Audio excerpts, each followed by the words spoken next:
Hey, I've got a fertility treatment update. So, I finished taking the 10 days of my Provera, the progesterone hormone that was to work my cycles out, get all the olds lining out. And I also finished the Femara, which is the drug to ready your follicles that you're supposed to take from days 3 to 7 of your cycle. And today I had my follow-up mid-cycle follicle appointment with my OB-GYN. What that appointment is for is to do an ultrasound and see if my follicles were ready.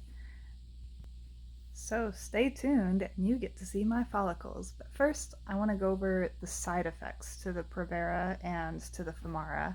I actually did film a side effects video on like day 2 of the Femara, but I was just such an emotional wreck that day that I decided against posting it. I don't know, maybe I should, just to show that, hey, like the stuff gets raw and real, but I'm not ready for that.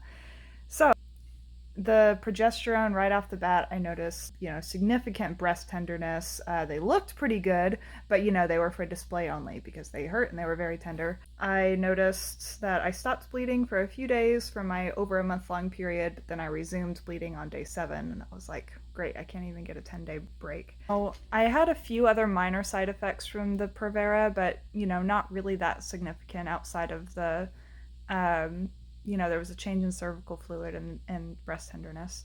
The real emotional side effects didn't kick in until the Femara. I started the heavy bright red bleeding the day after I started taking the Provera, like my doctor said I probably would.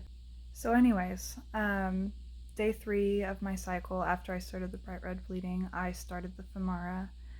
On day 2 of the Femara, I was bleeding heavier than I have in a very long time.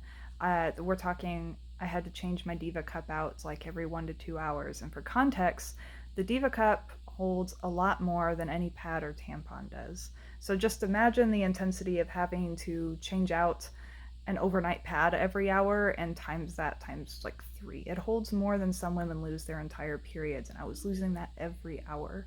So it was extreme cramping. I was extremely drained because I had PCOS, that lining had just been building up for a long time because I hadn't had enough hormone to like really have a full cycle.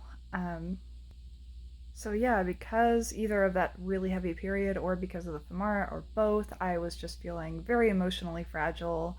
I felt like crying all the time for no reason. I felt angry. I felt exhausted. It was pretty terrible.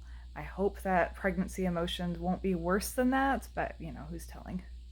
So anyways, that brings us to my mid-cycle follicle appointments today, where basically my doctor looked at my follicles to tell me if I was ready to take the Ovidrel, which is the trigger shots, as they call it, to induce ovulation.